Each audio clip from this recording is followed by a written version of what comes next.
지난 12일 오후 11시 10분 방송된 SBS 시사교양 프로그램 그것이 알고 싶다에서는 아라뱃길 살인사건과 함께 또 다른 토막 시신에 대한 제보에 대해 취재했습니다. 이정표 하나 없는 그 장소를 생생하게 기억한다는 목격자 이병호 씨는 이 근처에서 오래 살아 누구보다 산길을 잘 안다고 말했습니다. 목격자 이병호 씨는 버섯도 따고 약초가 있으면 약뿌리도 캐고 운동 삼아 돌아다녔어요 라고 말했습니다. 등산객들의 발길이 닿지 않는 곳에서 버섯을 캐곤 했던 이 씨 눈에 뭔가가 들어왔다고 했습니다. 이 씨는 맨 처음엔 공 같은 게 있나 했더니 자세히 보니 사람 유골이다서라며 이 씨는 무척 놀랬었던 당시 상황에 대해 전했습니다. 2020년 7월 9일 방축동 부근 계양산에서 유골이 100골로 발견됐습니다. 전북대 법의학교실 이호 교수는 안면부는 100골화가 더 빨리 됐을 가능성이 있어요 하고 말했고, 박대균 교수는 육지였다면 일주일이면 충분히 100골화가 된다고 전했습니다. 최소 4일에서 일주일 이상 유기되어 있었을 것이란 법의학 전문가들의 진단입니다. 그런데 더 놀라운 사실은 국과수 검사를 통해 밝혀졌습니다. 산에서 발견된 시신과 강에서 발견된 시신이 모두 한 사람의 시신으로 밝혀진 것입니다. 계양경찰서 형사과장 최병욱은 시체에서는 유류품이 나오거나 그런 게 없어서 피해자 신원을 특정할 만한 게 하나도 없었다고 전했습니다. 발견한 두개골로 생존자의 얼굴을 복원한 이원준 법의관은 눈 부위, 코 부위, 입 부위 머리뼈를 계측해서 회귀방정식에 집어넣어 복원했다고 그는 말하며 모델링 과정을 공개했습니다. 뼈에 근육을 붙이고 같은 연령대 사람들이 가진 피부를 붙이면 생존 얼굴 복원이 가능했습니다. 다만 전문가는 복원된 얼굴이 실존 인물과 완전히 똑같지는 않을 수 있다고 강조했습니다. 김상중은 해당 사건이 기나긴 싸움이 될 수도 있다고 말하며 숨진 이의 신원을 밝힐 실마리를 아직도 찾을 수 없었다고 전했습니다. 김상중은 이곳 계양산 자락을 올라갔다가 내려갔을 범인은 모든 걸 치밀하게 계획했던 걸까요? 그저 운이 좋았던 걸까요? 하지만 수사망을 빠져나갔다고 안심하고 있을 범인의 시간이 얼마 남지 않은 듯 보입니다 라고 말했습니다. 김상중은 아무리 완벽해 보이는 범행에도 흔적은 있다며 아직 드러나지 않은 범인의 얼굴을 보기 위해선 그의 흔적을 차근차근 알아봐야겠습니다라고 얘기했습니다. 늘 많은 사람들이 몰리는 아라뱃길 근처에는 캠핑족들은 물론이고 자전거도로 산책로를 이용하는 이들이 많습니다. 코로나19의 확산으로 실외용 시설들이 문을 닫자 아라뱃길로 사람들이 더욱 몰렸다고 합니다. 제작진은 자전거를 타기 위해 매일 아라뱃길을 찾았다는 공진호 씨와 얘기를 하게 됐습니다. 공진호 씨는 아라뱃길은 왜 자전거의 성지가 됐냐면 라이트가 없어도 될 정도로 밝아요. 그러니까 사람이 이리 들어간다는 건 다 보일 수밖에 없어요. 저희도 되게 의아했어요. 사체를 어떻게 버릴까? 새벽도 근데 여기 새벽 운동하시는 분들이 계세요라고 얘기했습니다. 제작진은 비가 오는 날에는 사람이 없다는 소리를 듣게 되었습니다. 돌이켜보면 사건 당시는 비가 많이 오던 때였습니다. 시신의 1차 발견 지점과 2차 발견 지점의 거리차는 약 4.1km였습니다. 제작진은 곧 아라뱃길에서 돼지 뒷다리를 이용해 실험을 해보기로 했습니다. 시신 유기는 최대한 도약을 해 힘껏 던지는 수밖에 없었습니다. 그러나 실험 결과 물에 닿지조차 못했습니다.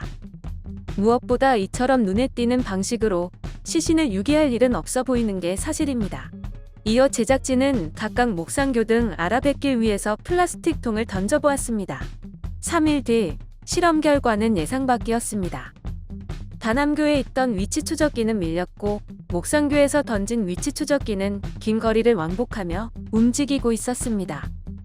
아라뱃길 경찰대 김대수 팀장은 물이 여기에 뺄 때는 이쪽으로 서해 쪽에서 빠집니다. 그러면 또 물을 저기서 담수할 땐 저쪽 한강으로 흘러갑니다라고 유속이 있다고 설명했습니다. 일반적인 하천과 달리 수질 관리를 위해 서해와 한강에서 번갈아 가며 물을 유입하기 때문에 흐름이 일정하지 않다는 것입니다. 전문가들도 처음 본다는 기이한 시신이라는 반응입니다. 많은 이들이 공통적으로 품은 의문은 훼손된 치아입니다. 김동원 측과 전문의는 치아를 다 저렇게 했단 소리는 처음 들었거든요. PD님도 들어보신 적 있으세요? 라고 물었습니다. 김동환 전문의는 다 제거를 해야 될 이유가 있어야 되니까. 그렇다고 그러면 교정 치료를 하고 있거나 그 사진 보면 그게 딱 그 자리거든요. 장치 붙이는 자리. 이게 하나하나씩 떼기가 힘드니까 한꺼번에 제거하려고 했고 뒤쪽에서는 부러뜨리지 못하고 어떻게 하다 장치만 뗀 거죠라고 말했습니다. 전북대 치과교정과 이승엽 교수는 굉장히 이게 수고스럽고 힘든 일인데 분명히 치아가 노출되는 게 꺼려져서 그랬을 거거든요. 치아에 교정기가 부착되어 있다면 식별하는데 더 좁혀지니까요 라고 말했습니다. 혹시 치아를 빼지 않는 비발치 교정을 하고 있을 확률은 없을까에 대한 의문에 전문의는 치열에 대해 설명하며 과계교합이 예상된다고 얘기했습니다. 따라서 양악수술을 앞두고 있는 교정 환자였을 수도 있다고 덧붙였습니다. 김정환 치과 의사는 보니까 신경치료 받은 적은 없어요. 이런 게 여러 가지가 있으면 데이터베이스가 많아도 좀 추릴 수가 있거든요 라고 말했습니다. 순천향대 경찰행정학과 오윤성 교수는 지금까지 시신을 훼손한 사건은 여러 건 있었잖아요.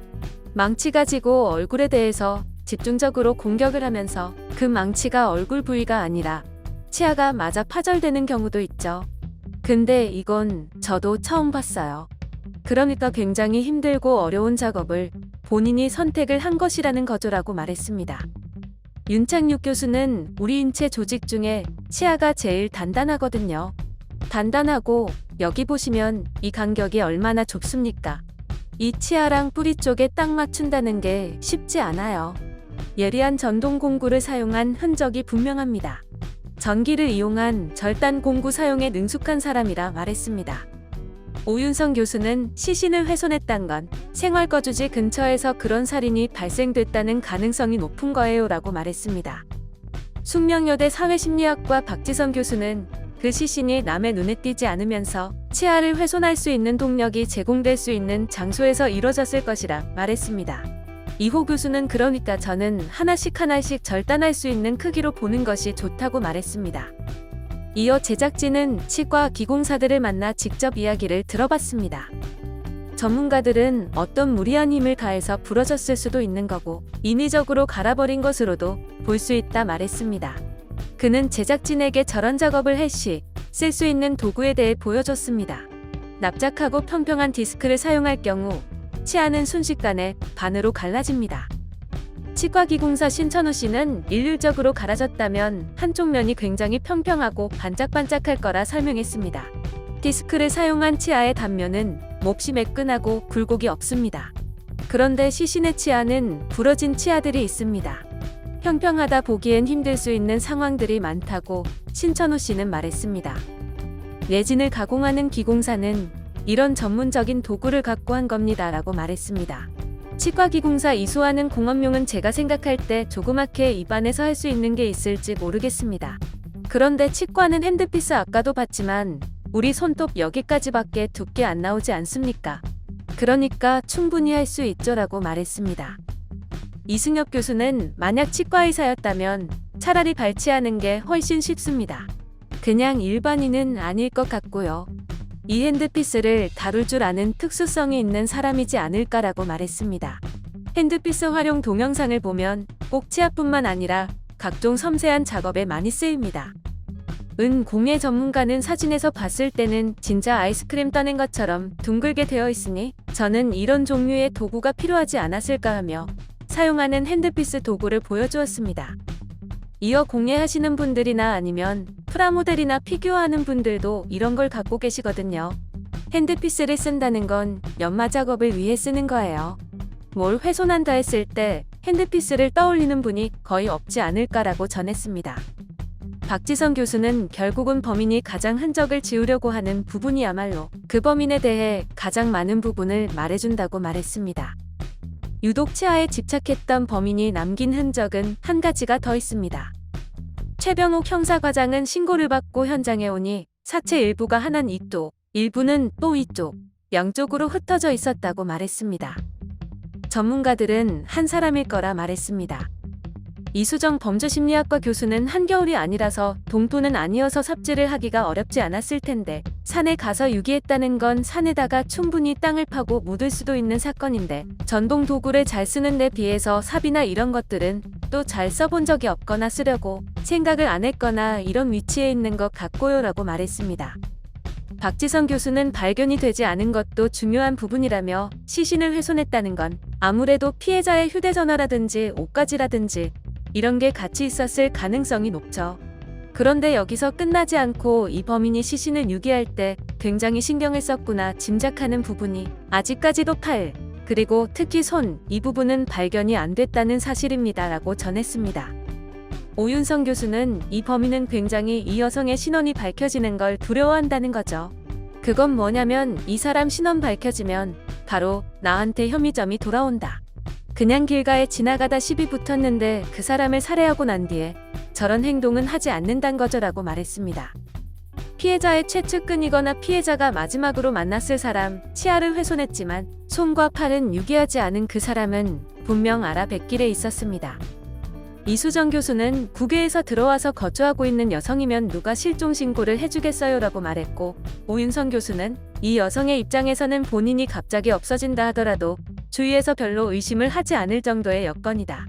근무를 하다가 또 아무 얘기 없이 사라져도 또 다른 데 갔나 보다. 이런 식이면 실종신고가 안 될 가능성도 있죠라고 말했습니다. 전문가들은 범인을 검거하는 데는 한 10발자국 정도까지 가까워질 수 있다는 치아 구조를 갖고 같이 분석해본다면 진료해본 사람은 알 수 있다고 얘기했습니다. 박찬수 형사팀장은 강에서 발견되고 산에서 발견된 걸로 봤을 땐 피해자가 자기의 어떤 신원을 밝혀주기를 간곡히 원하고 있는 것 같다고 말했습니다. 영상을 시청해주셔서 감사합니다. 여러분의 좋아요, 구독은 큰 힘이 됩니다. 지금까지 뉴스킹이었습니다.